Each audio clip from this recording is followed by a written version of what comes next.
नमस्कार, मी राजेश पंढरनाथ मांदाडे आणि आपण आज बेडवरील कापूस लागवड आणि त्याचं तण नियंत्रण यासाठी पद्धतीनं कसं का करायचं त्याची आज आपण माहिती घेणार आहोत. तर शेतकरी बंधूंनो, हे जे आपलं क्षेत्र आहे हे पूर्ण 3 एकराचं आहे आणि यावर्षी आपण गेल्या वर्षी आपण इथं पराठी आणि कापूस या 2 पिकाची लागवड केलेली होती.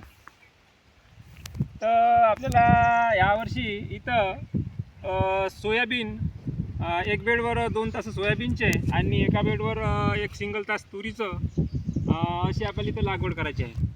तर आपण आज आपण या कापूस लागवडीबद्दल आणि त्याच्या तणनाशकाबद्दल माहिती आज जाणून घेणार आहोत. तर आपल्याला कापूस लागवड करत असताना सर्वप्रथम चांगले 1-2 पाणी होऊ द्या लागेल या बेडवर. त्यानंतर पाणी झाल्यानंतर याच्यावर काही आता जे हे गवत आहे ते काही यातलं हिरो पडेल आणि जे नवीन निघणारं आहे बारीक तो सुद्धा येईल. तर मग याच्यावर आपल्याला पेंडा मिथालिन किंवा स्टंप हे दोईतून एक औषध आणि आपल्याला याच्यावर ग्लायफोसेट हे 50 मिली आणि सीप पॉवर किंवा मिराकतर हे आपण 30 ग्रॅम किंवा 30 मिली याचा असा आपण एक डोस करून याच्यावर मारू शकतो.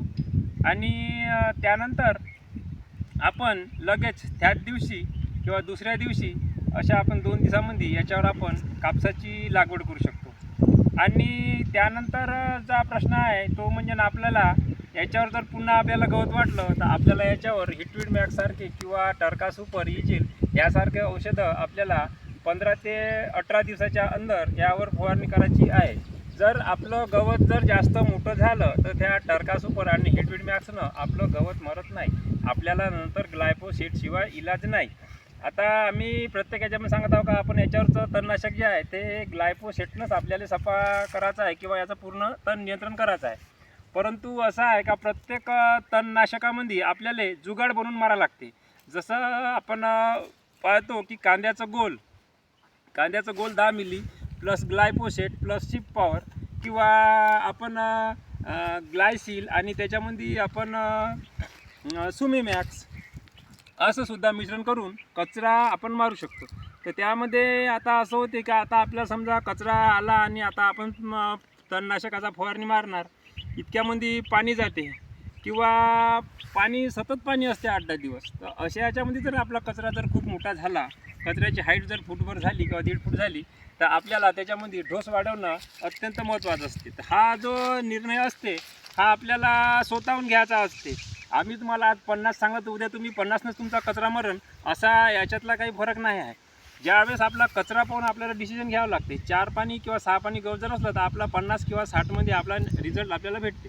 पण जास्त जर कचरा मोठा झाला तर आपल्याला त्यामध्ये रिझल्ट भेटत नाही. आता आमचं इथं यासाठी 2रं वर्ष आहे तरी आम्ही आता उगवण पूर्व काही तणनाशक मारत नाही, कारण आम्हाला कचरा पहिले येऊ द्यायचा आहे. यासाठीचा मुख्य उद्देश म्हणजे तोच आहे का कचरा आल्यावर मारणे.